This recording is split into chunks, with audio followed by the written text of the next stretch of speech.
if I have a chance to sit across an executive who is not sure about open innovation, my first piece of advice would be relax.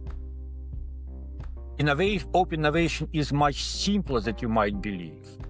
When we encounter problems in our line of work, we'll frequently seek solutions right away. Sometimes that is possible, but sometimes problems that we encounter cannot be solved immediately. They cannot be solved by us or by our team only. They can be solved by other people beyond our initial boundaries. At times, these people can be found among the colleagues in other departments of our organization. At other times, they can be found beyond the boundaries of the organization, among the crowd. Then, we open up the solution searching process to the crowd. And as we do, we create conditions for the crowd and its members to come to us with their ideas of how they might solve, through a proposal, an idea, or prototype, depending on what we're looking for.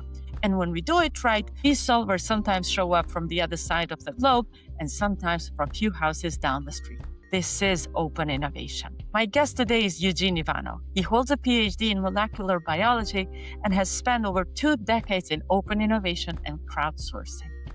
In fact, he joined the crowdsourcing space back in 2003, 3 years before the term crowdsourcing had even been coined. As one of the earliest members of Innocentive, he has managed over 450 innovation challenges and helped organizations like NASA, Procter & Gamble, and Eli Lilly find solutions beyond their boundaries. He's the author of We the People of the Crowd and founder of In Silico Innovation, where he builds AI tools that make serious problem solving accessible for small businesses. Eugene joins us today to share his wisdom on open innovation and how can we leverage this method for both internal and external innovation and make it successful. I am your host, Ileriana Kachanikru, an innovation strategist on a mission to help leaders with or without innovation in their title to activate innovators, innovation, and innovation culture. If this sounds like you, hit subscribe or follow wherever you're listening. This is Activate Innovation Lounge podcast. Let's welcome Eugene Ivanov. Eugene Ivanov, it is such a pleasure to welcome you to another episode of my podcast. And in fact, to start the series of this podcast conversations with you and to jointly dive a bit deeper into how do we activate innovation within and outside the organizations. And I'm impressed with your work and your career of over 2 decades, 3 decades now in the innovation space. But how would you introduce yourself to the audience? How should people know you now after you've accomplished so much? Good morning, Liliana. I'm very pleased to be on your podcast and thank you for inviting me. What I like your listeners to know about me that I'm very passionate about innovation. I'm very passionate about open innovation and specifically about crowdsourcing, which is one of the major open innovation tools. And my journey in this field started back in 2003 when I joined Innocentive, one of the first few commercially available crowdsourcing platforms. And I want to point your attention to the day 2003, the absolutely classic fundamental book by Henry Chesbrough, who is the father of open innovation, was just published. So we were reading it, we were learning it. The term crowdsourcing wasn't invented until 2006. So we still call it open innovation. So, and academics didn't start paying attention to these topics, to crowdsourcing, to platforms, until maybe 2007-8. And I want to give huge credit to Professor Karim Lahami from Harvard Business School, who actually pioneered this line of research. So what I'm trying to say is that we had this beautiful concept of crowdsourcing, but not much else. We're trying kind of, to navigate this unknown space. Obviously, we made a lot of mistakes.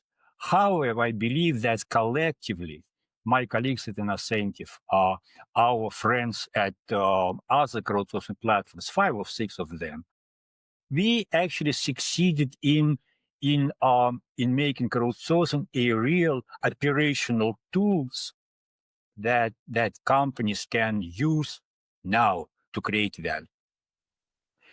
And I also want your listeners to know that I'm now obviously very interested in artificial intelligence, in the way how AI will change innovation, how we do innovation, and it will change the way we do innovation. And more specifically, how AI tools will change how we use crowdsourcing. Love your journey, and it must have been very impressive to see open innovation evolve from its very beginning, since the framing of the term by Professor Chesbrough. And we've heard about open innovation since then quite a lot, but I have a feeling that there are still a lot of organizations that have not adopted the practice yet. For many, it still remains a notion, something they've heard about, something good, but still do not necessarily know how to bring it into the organization.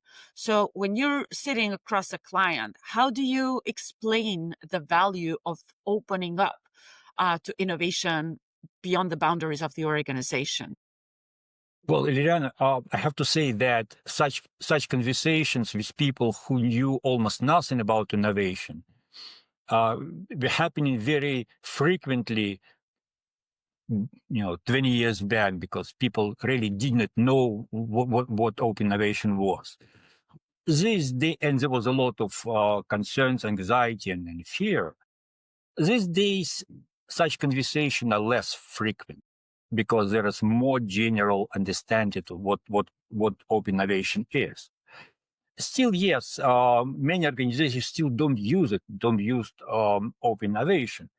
And if I have a chance to sit across an executive who is not sure about open innovation, my first piece of advice would be relax. Open innovation is much simpler than you might believe. It's less difficult than you might believe. Moreover, it's actually less unfamiliar to you than you might believe. Because in its essence, open innovation, by definition, is bringing knowledge and expertise from outside of your organization. And actually, companies have been doing that for years, because when you invite a university professor to be a consultant on your project, it is open innovation. When you talk to your partner, applies to your customers, trying to improve your process or your products, it is open innovation. When you work with startups, now very, very popular way of advancing innovation, it is open innovation, because you bring experience, knowledge, enthusiasm from outside your organization. So you've been practicing open innovation already. You just kind of did not call it this way. Of course, crowdsourcing is different, and it requires kind of, maybe special knowledge, special experience. But again, you can learn it, and you will learn it if you want. When we were talking in preparation for this conversation, you were very passionate about the distinction between the co-creation and crowdsourcing. These are two different modalities of open model of innovating. So what is the fundamental difference between the two, and when does an organization need one versus the other? Well, the difference is, for me, the difference is in the what I like to call the identity of your open innovation partner. When you do co-creation, you know the partner with whom you work. Either you invite a consultant, you talk to your partners, customers maybe not as much, but when you work with startups, you know whom you're talking to, whom you're working with. Crowdsourcing is different, because by the way the process organized, you don't know people who solve your problem. It's a crowd of people. Well, in practice, of course, we working at crowdsourcing platforms over time get to know our star souls and they get to know us. However, by and large, the process designed in such a way that our solvers don't know organization for which they solve their problem, and organization don't know people who solve their problem until at least some point. And the beauty of the process is that it's organized in such a way that people, not knowing each other, work together to create value.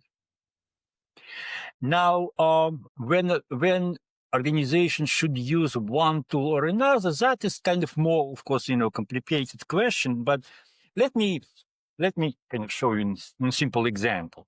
Let's say this is our schematic innovation process on a scale of 1 to 10.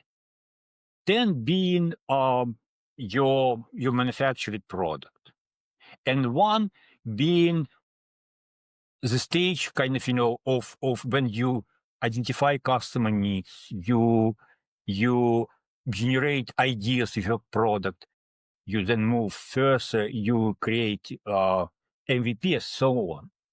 So I would say, by and large, that co-creation is the best at its best when it's used at this kind of scale of, like, say, 7 to 10. And crowdsourcing perhaps is in its full power, but in use at this scale, between, let's say, 1 to 4. With 4 to 7 being a little bit of gray area. Again, this is not an iron rule, and there are exceptions we know from business practice, but that is, I would say, that is how the vast majority of organizations use one tool or another in real practice. This is a very visual and very practical example. So can you give us any real-life story of how maybe a client from Innocentive might have benefited from either, how opening up outside changed everything for them, be it at the co-creation stage or the crowdsourcing stage? Well, I prefer to talk about crowdsourcing. I simply know this topic better, and this story actually from my own practice. So I don't rely on information published by other people. Let me tell this story. I personally love it. It says something about crowdsourcing in general, and I talk about that. But I like the kind of the twist of the story. So I was assigned to work with a group of statisticians at one large consumer good product company. And the head of this group of statisticians, let me call him Ken. He explained to me that they used a statistical algorithm to treat customer sales data. And he did not like this algorithm. He did not like it. But his group failed to come up with better algorithms on their own. And Ken felt that there is someone, somewhere, that has a better algorithm for them. So we decided to post a crowdsourcing challenge on an incentive platform, asking for this better algorithm. And the problem statement that we posted online, it's actually quite substantial document, technical part, legal part. Yeah, it's like few-page document. But in an essence, what this document said was, okay, this is what we do. This is how we do that. This is why we don't like how we do that. And if you propose an improvement for us to do that, we'll pay you $20,000. And we posted this statement online. And I had no kind of prediction about success of this project because I simply didn't know how many people in our network, in our crowd, could tackle this problem. But to my kind of surprise and satisfaction, solvers kind of responded. They started to submit proposal as a solution. And I even didn't try to understand them because they were full of mathematical formulas, which I, again, it's not my topic. But Ken actually liked some of them, and his group initially focused on three, and then after certain consideration on their side, and I was not obviously partners in discussion, they found one that was the best in their opinion. So they announced that this solution is a winner. And I have to add that at this point, for solvers, the identity of this company was unknown, and it remained unknown. And for Ken and his colleagues, the identity of people who submitted solutions were also unknown. But when Ken announced that someone won, then I had to complete a paperwork, kind of transferring IP rights, arranging award transfer, $20,000 changing hands. And at this point, I had to disclose to Ken the identity of a gentleman who solved his problem. Because you may not know, but it's a rule, and especially enforced after 9/11, that you cannot pay money in the United States if you don't know the identity of this person. So I physically included a copy of a passport page of this person, and I sent it to Ken. A few days later, I get a phone call from him. And Ken, he's usually a very measured guy, mathematician, but he's so excited and he's kind of yelling in my ear, Eugene, are you kidding me? Are you kidding me with this guy? And I froze in my seat because it doesn't happen too often. I would say it happens very seldom, but it does happen on occasion that having received a paperwork for a solver, organizations realize that the solver is ineligible for award for whatever reason. And this creates, of course, a lot of problem for everyone, myself included. So I'm very anxious. So, and I'm, what's wrong? What's wrong? and Ken keeps saying, no, nothing wrong. This guy is my neighbor. So what happened, actually, what turned out that Ken and the gentleman who, well, actually, yes. So when sending this documentation to Ken, I noticed with kind of amusement that Ken and this person lived in the same state, but I didn't pay attention. So what turned out that Ken and the gentleman lived few houses apart on the same street in one small Midwestern town. And they were meeting on on occasion in the morning, I don't know, walking their dogs, exchanging kind of, opinions about the weather, but they never had a formal chance to introduce, one to each other. So, Ilan, do you know the occupation of all of your neighbors? No, neither do I, neither did Ken. And it was a kind of, irony that for 2 years, Ken and his team have been struggling with solving a problem, and a person who solves this problem in less than 2 months lived few houses down the street. It's kind of irony. So yeah, it's interesting twist. But this story shows a very important point about crowdsourcing. Why crowdsourcing is so cost effective? Because you don't look for people who can solve your problem.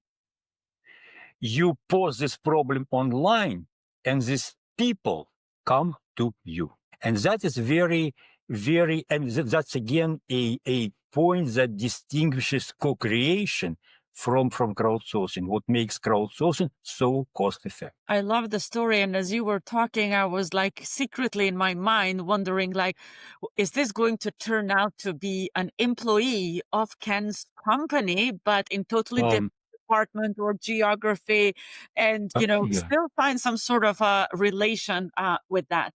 But this is really fantastic example, and it shows up that the crowd could be anywhere. It's not necessarily just the crowd who can be on the other side of the ocean, but could be right in your neighborhood. And this also takes me a bit to my personal bias right now, that is, and the reason why I started the studio, the reason why I'm starting this podcast, is to think about the crowds already within the organization or within their ecosystem, because there are brilliant minds across each one of us. And I do see and observe and believe that we always have more talents than what our daily jobs capture us about. So I remember when we prepared, you did tell me some internal crowdsourcing incredible story. And I would love to hear from you, like, when should leaders, from your experience, start first looking inside before going outside? How can leaders leverage the internal talent in wider avenues than through daily jobs, in order to make the organization more innovative and to enhance the innovation practice across the organization? Well, yes, that is you actually you raised very serious and fundamental question about the organization of open innovation process, and we cannot tackle, of course, every aspect of it. But it's my fundamental belief that open innovation can only happen in organizations that have a very solid internal base. You can talk about trees and roots, roots being internal innovation, leaves being open innovation. You can talk about house, internal innovation being a foundation, and open innovation being, a roof, whatever. I like this line, that the strength of open innovation comes from the strength within. If you don't have this very solid foundation of internal innovation, then open innovation basically won't take off. Now, again, of course, internal innovation takes a lot of different forms, kind of R&D process, this and that, startups, ecosystem, you name it. Again, we cannot cover that. But in my view, internal crowdsourcing still one of the most efficient way of doing that. And the reason why I truly believe that innovation process succeeds in organizations when it's always on. I hate this kind of line 24/7, but it's perhaps true. And so it should be continuous process. And organization runs hackathons. And I know I took part in a couple of hackathons in organization. A lot of effort put into organization of a hackathon. Then it's 2 days excitement, then kind of 1 week licking the wounds, and then pause. The same with innovation contests. A lot of noise, innovation contests, this and that, and then pause. And that hurts innovation process. Now, crowdsourcing, when you have an internal platform and you have a set of challenges that just replace each other, your innovation process is always on. And in my view, that is the best way to create value by internal innovation.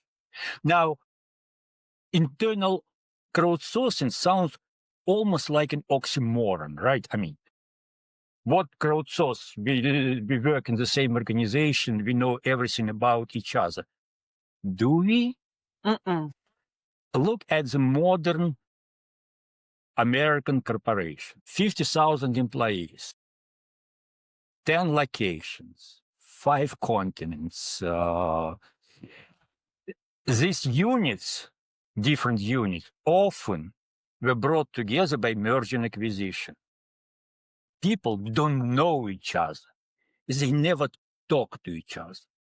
And that's what internal crowdsourcing achieves. So I think that there are at least four immediate benefits of internal crowdsourcing.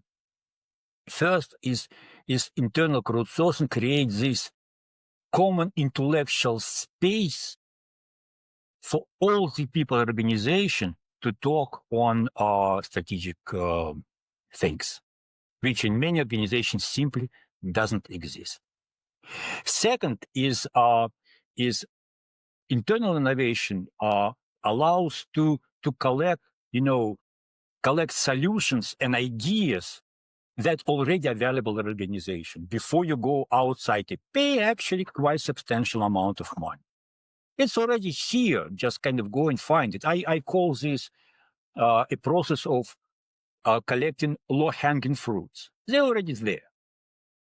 The third one, yes, as I already mentioned, that internal crowdsourcing creates an intellectual and operational basis for proper open innovation think.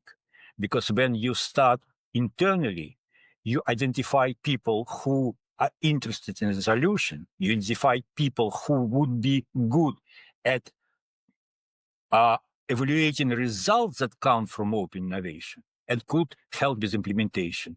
And sometimes it's not exactly people who work on the process, on the project. It could be different people. You want to learn about them in advance. And finally, there is one thing which often, almost always kind of, gets missed is that there is a lot of talent in every organization, especially among young people in lower position, and especially in remote locations. They have usually they have problems with getting their voice heard because, there is always bosses, there is always somewhere who is senior you in the room. Well, we know all of that. In this regard, crowdsourcing, internal crowdsourcing and external, it's a very democratic process because if done properly, people don't care who submitted solution. Your solution will be evaluated based on its merits rather than on your identity. And that actually, and practice show that in internal crowdsourcing helps identify rising internal stars. So that is kind of, that is what's on the surface. Apparently, there are some other more hidden benefits of internal crowdsourcing.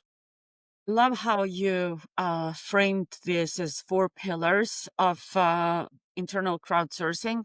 And what's standing out to me here is the repetition, meaning like if you do it once, you do have the theater.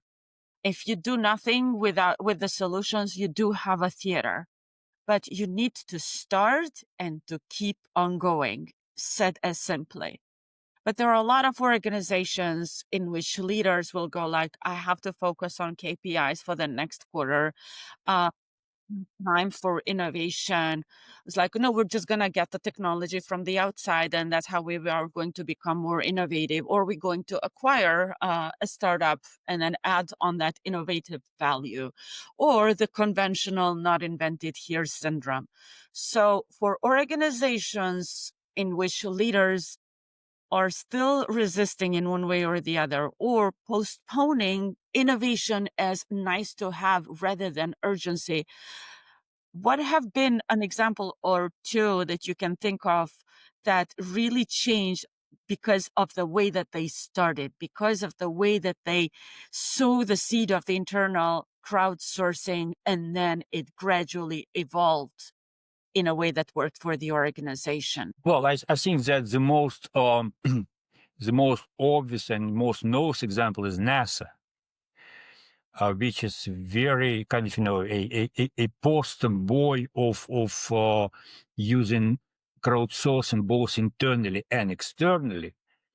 And again, giving credit other organization, I have to say that NASA is kind of lucky in a sense because NASA can publicize their cases. Corporations usually don't do that, so we don't know these real heroes of open innovation and crowdsourcing. Perhaps you can figure out them by their financial numbers. They're very, very successful.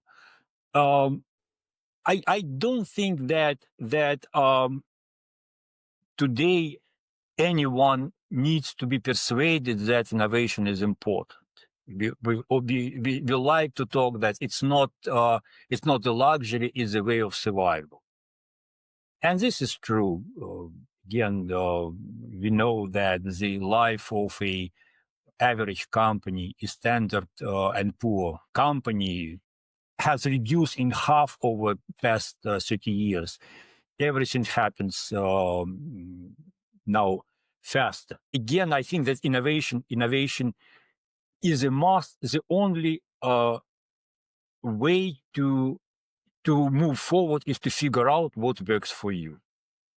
And again, I'm not saying that crowdsourcing is the only way of doing open innovation. I know of a couple of companies that use what you said, exactly this approach is acquiring startups or smaller companies.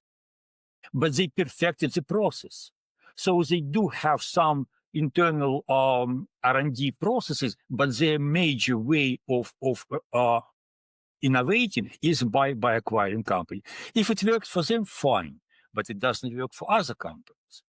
And for companies that want to capitalize on what I like to call strength from within, outsourcing is, in my view, the best way of doing so. And, one thing that I've observed, Eugene, when I read about innovation management, it seems to me that a lot of literature and writing focuses on innovation for large organizations. But what about smaller organizations? What is your experience like? How might we be able to support smaller organizations to recognize and start practicing innovation as a necessity rather than as a nice to have? Because yes, we are all talking about how important innovation is, but BCG highlighted last year that only 3% of 1,000 leaders that they interviewed demonstrated or reported readiness to innovate. And these are larger organizations. We're not talking about smaller organizations. So how do we make innovation practice a bit more accessible to smaller organizations? How do we inspire their leaders that innovation is something that they can do, and opening up internally or externally is a most practical way to start? Well, you touch upon a question that bothered me for the past 10 years. I wouldn't go as far to say that I lost sleep over that, but yes, it's a very serious question. Innovation process, especially modern innovation process, is an expensive process. It's something that is very expensive. And open innovation is actually even more expensive because it creates additional layers of complication or legal situation, IP consideration, and so on. And you more often that for internal innovation, for open innovation, you have to more often hire consultants, which is actually expensive. And over these years, I tried to find ways to, specifically about crowdsourcing, to make crowdsourcing more accessible to small companies. And to be honest with you, I did not find a optimal way of doing so. But in my view, everything changed with artificial intelligence. It is a milestone. I think that we can open now new page in which small and medium-sized company may start innovating as fast as and as efficiently as large companies, which will create perhaps a turmoil or total rethinking of our corporate space. That is kind of separate conversation. We're not going there. But now there are opportunities to use artificial intelligence to help small and medium-sized companies to innovate efficiently. How do you see the AI impacting the open innovation and crowdsourcing space? Well, speaking about crowdsourcing, let's say we like to say that that innovation is about collecting the dots, right? But I always like to say, but before you connect your proverbial dots, you have to collect them. And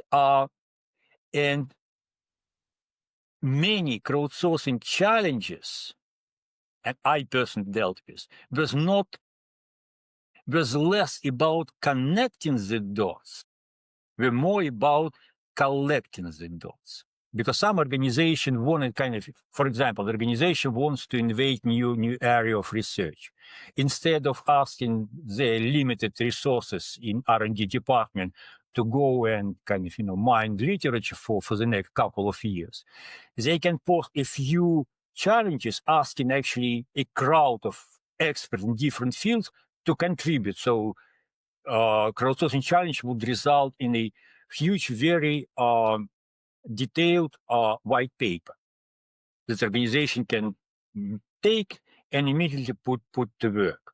So now you don't need a crowd to collect that, because nothing now collects dots better and faster than AI tools like LLMs. Moreover, and again, that is a factor that is very, very, very important for small and medium-sized companies, is the cost factor. I know there is a lot of criticism about AI. There is a lot of skeptics, naysayers. Fine. We know that even in innovation process, human touch sometimes kind of prevail over wisdom of artificial intelligence. True. But let's consider cost factor. Hard to put a hard number, but by my kind of calculations, collecting ideas by AI tools is at least 100 times more cost effective than doing this by using humans. 100 times.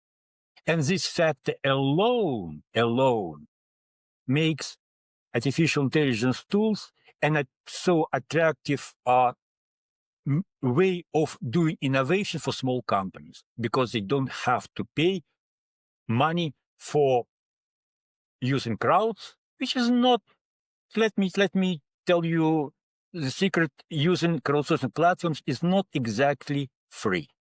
It's money. Yeah. Using experts that will help you kind of prepare for that is not exactly free. You have to pay for everything. Now, artificial intelligence tools can do that. Maybe not as perfectly yet as people, but already at 100-fold discount. And this is huge. That's interesting because the AI will definitely substitute then for some of the expenses, right? But we still need to inspire the leaders of those organizations to consider opening up and to learn something foundational about how to run a crowdsourcing campaign or innovation challenge externally, and then how to assess the ideas and how to leverage whatever they have sourced that fast into the organization. And I see that there is a challenge there on learning learning the process and learning then how and when to use the AI tools to facilitate the value generation from that process of opening up. That is true. Yes, but again, that is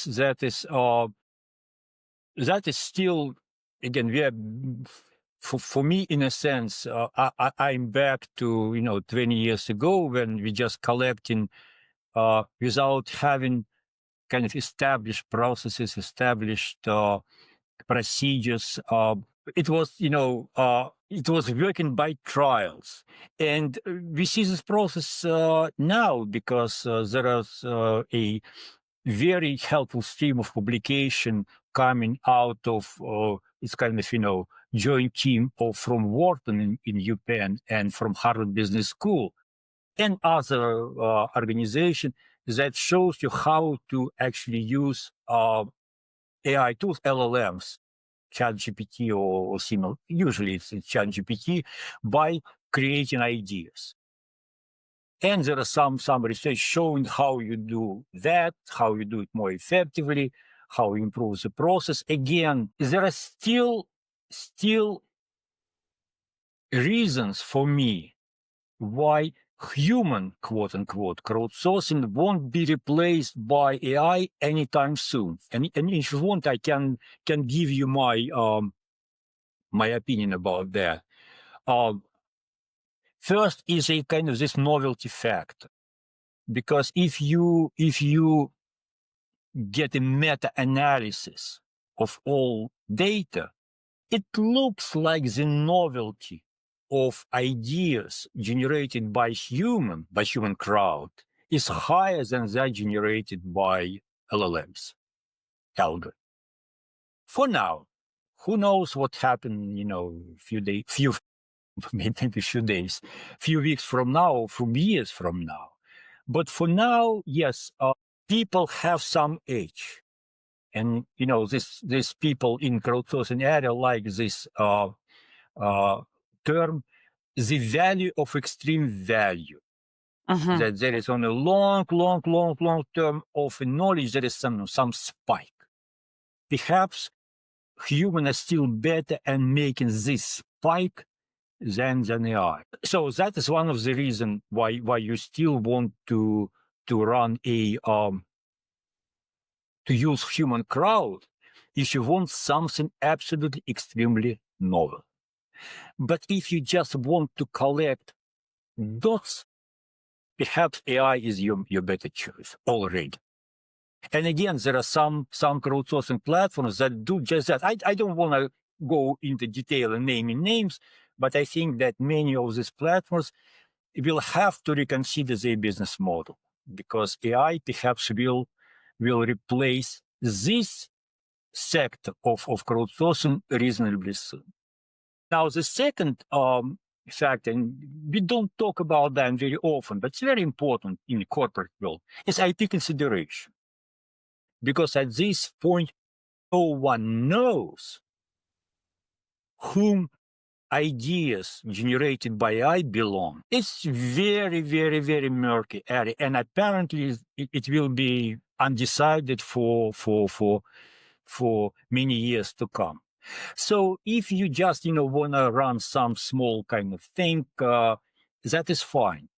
But if you are a large corporation talking about strategic project, which you believe will bring you revenue for next couple of decades, then this murky gray status of your IP rights may be not good for you.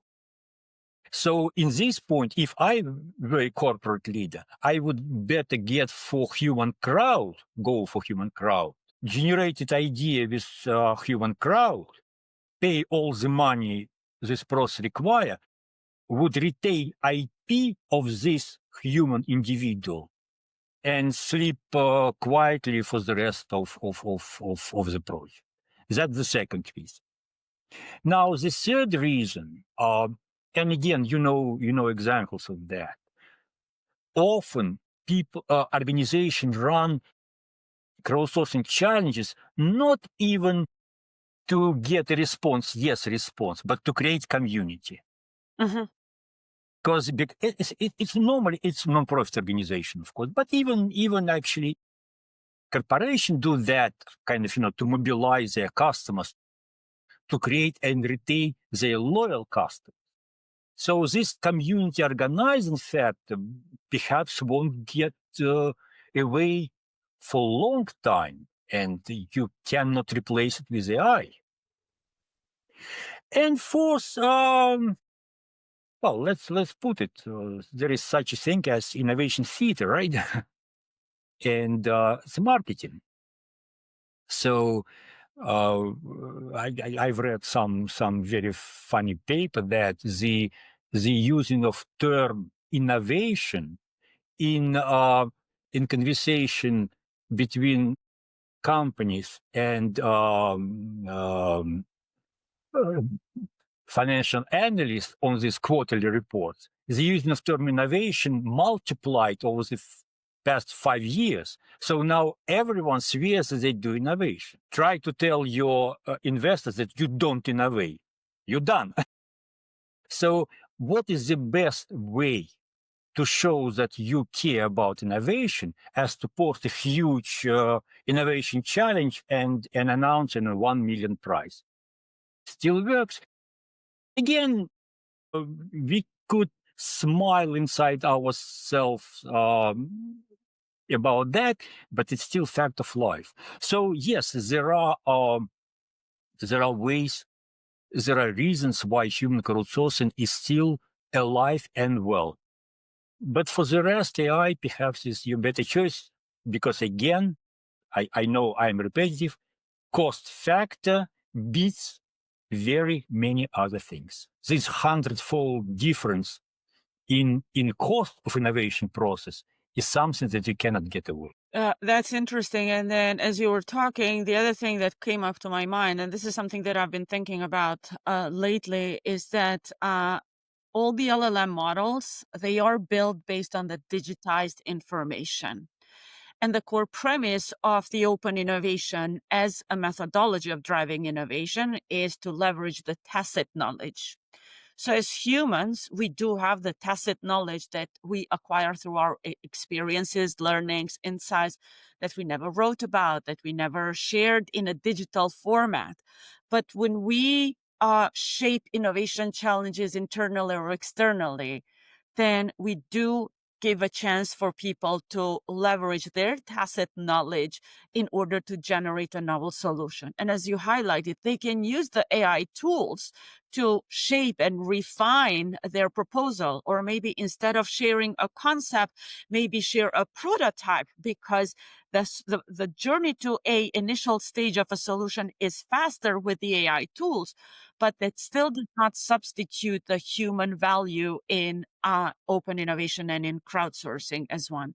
But on the other hand, like I want to believe that the knowledge in general is not a finite resource, that human ingenuity is going to be obsolete. The need for human intelligence is going to be obsolete. If we look on how science is created and how science is supported, especially with the US, and the distinction between basic research and applied research, whatever AI we have now, it can be built on the findings from the basic and applied research. But we still need human ingenuity to create the basic research and, design and run researches and come up with conclusions. Do the same with the applied research before we can, so they can even inform the future AI solutions. So I still believe that I do understand the fears that right now we have about AI substituting the human, but I believe even more that with better acquaintance and familiarity with the way that how AI tools are built and how they work, we are going to see even more value of us, the humans, to shaping innovation while leveraging those. So Like, I feel like we're still just scratching the surface of how we're using the AI, and we are still to learn and discover in the years to come. And so should the organizations that want to stay innovative and leverage their own humans inside or outside the organization to drive innovation. And then just because we got into the AI tools and AI conversation, I want to come back to you. You have played with AI and you have created some of the tools. So how do you see some use cases of AI tools in shaping initiatives, scaling innovation initiatives, or sometimes even like we touched upon small businesses getting started with innovation and AI? Well, guilty as charged. I have tried to create a set of AI tools to to facilitate problem solving process. And again, coming back to our where we switched to open innovation, is that I have small and medium sized companies in mind because all right, now you can let's say to certain extent, with all reservation we just mentioned, you can substitute replace a human crowd with AI tools, which is one thing. But you still, and that is what again what I'd like you to first of all, I totally agree with what you just said. And I think that there is one point that is always not always often missed in this talk about what AI can replace people, is that what I believe AI may never replace people in defining problems that we face. AI doesn't face problem, we do. And to me, that is the most important point. Humans should be leaders in defining problems, finding problems and defining problems. And this is actually very interesting point too, because why, coming back a little bit, why crowdsourcing is largely inaccessible to for small and medium-sized companies. First, they cannot rent a crowd; it's too expensive. But even if they can do that, they still need to define their problem. And again, we talk about that on other occasion, and it's something that perhaps we can talk another full hour about the importance of problem definition in crowdsourcing and open innovation and innovation in general. So, but companies are not good at it too. Large companies are not good at it too. Small companies are not good at it too. But large companies can hire consultants. Small companies can't. So my first kind of, impulse was to create a tool that would help small companies or individuals to define their problem. And so I used kind of combination of known problem solving tools like 5Y, Ishikawa analysis, added my experience of working with clients on identifying their problems, and I created a tool what I called RC Finder, root cause finder, which helps you to come with a problem, and the tool is supposed to identify the root causes of your problem. And some people try it, and they said that the ideas that this tool provided them were unexpected. And for me, this is the best praise, because I'm not saying that this is better than other. This is better than they would propose themselves. The point of open innovation and using AI is to come up with ideas that you wouldn't come up as a wise. And if my tool give you some point of view that they didn't consider before, I feel my mission accomplished.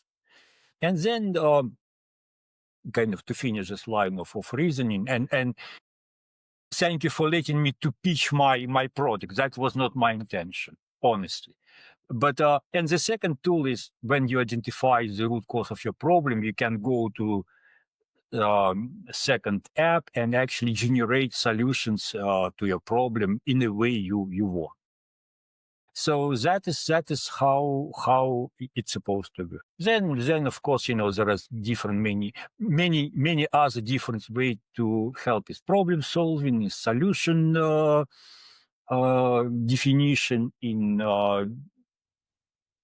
decision making. Just kind of it's open field.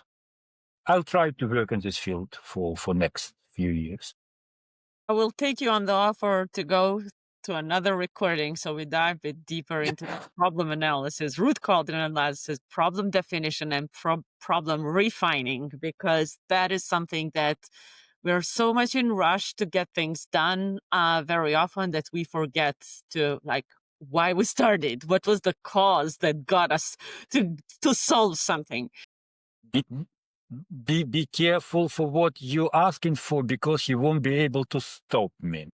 I'm glad, because that's what I also teach at my learning experience, that, and I see this very often.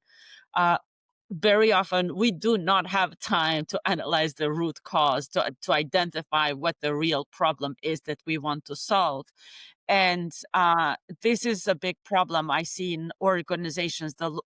As they grow, the awareness of the problem with the leadership, that distance grows. So the ability to take time to understand what needs to change and why becomes like a luxury rather than a necessity. So I would love to dive into another conversation on that very topic.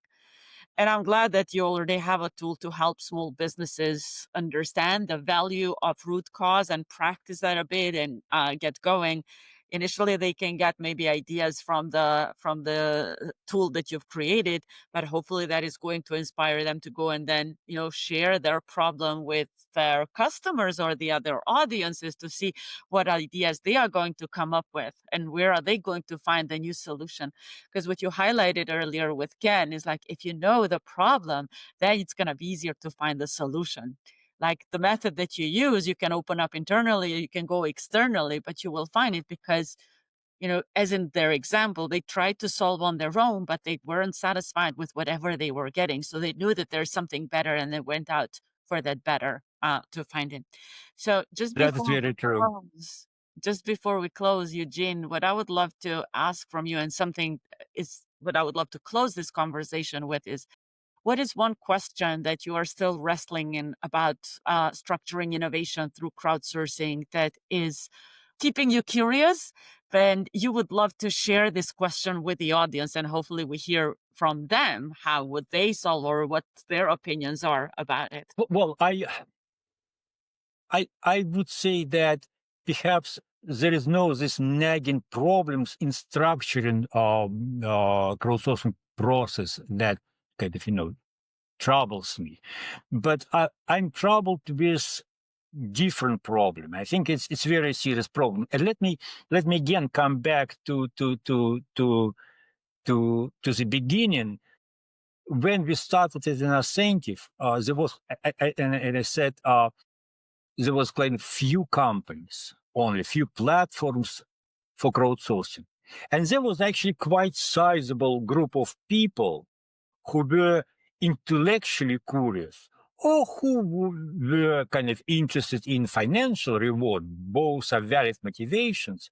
So there were people who were willing to work with us. And so we always had people to solve our problems. Now, of course, this crowd of people increased over years. Better familiarity with the field, better connection, better promotion, better marketing. So this crowd of people has increased somewhat, but the number of crowdsourcing platforms has increased, I don't know, hundredfolds, because there are literally now few hundred of different crowdsourcing platforms, of which few dozens are very active. And then add to that crowdsourcing contents and competition launched by private entity, by non-profits, but large organization, huge pool of problems actually vying for attention from now already not very large number of people. So crowdsourcing platforms now compete for their souls. And that means that if you want always have someone working on your problem, you have to find ways to keep them loyal. You have to find ways to know what you're doing, to trust you, and to be always willing to come when you need them. And again, when the economic reality is becoming more and more difficult. So I think that the question that many crowdsourcing platforms have to ask themselves is how they acquire and retain their best and brightest, their very loyal souls. That is a serious problem. It's a wonderful question to hopefully hear from the solvers themselves so they can share their own idea of what they would value in staying more connected with a crowdsourcing platform. And with this, I open the floor to the audience, and we all look forward to hear from them and see how we can make this space a better. Eugene, thank you so much for sharing your wisdom with me and the audience. I do believe that we have done a great job to inspire a few more people about open innovation and crowdsourcing. And I very much look forward to a lot of conversations in the future. Thank you very much, Darren. Thank you for having me, and it was a pleasure talking with you. Eugene has been in this field long enough to watch it go from a handful of platforms and a word that didn't exist yet to numerous platforms competing for the solvers, sometimes the same. And his closing question is one that I think every organization running challenges, whether internal or external, needs to take seriously. How do you earn the loyalty of the people you're asking to solve your hardest problem? That question is worth sitting with. If you've been a challenge solver or even designer, drop your thoughts in the comments or reach out directly. We'd genuinely love to hear your perspective and learn from it. And if today's conversation sparked your curiosity to learn more about how to run your own challenges and activate your innovators, visit opensolvestudio.com. We empower leaders with or without innovation in title to build innovation programs and create cultures in which innovation becomes a norm and a practice and not a theater. I'm your host, Ilariana Kachaniku, and this is Activate Innovation Lounge. Until next time, stay curious and keep activating.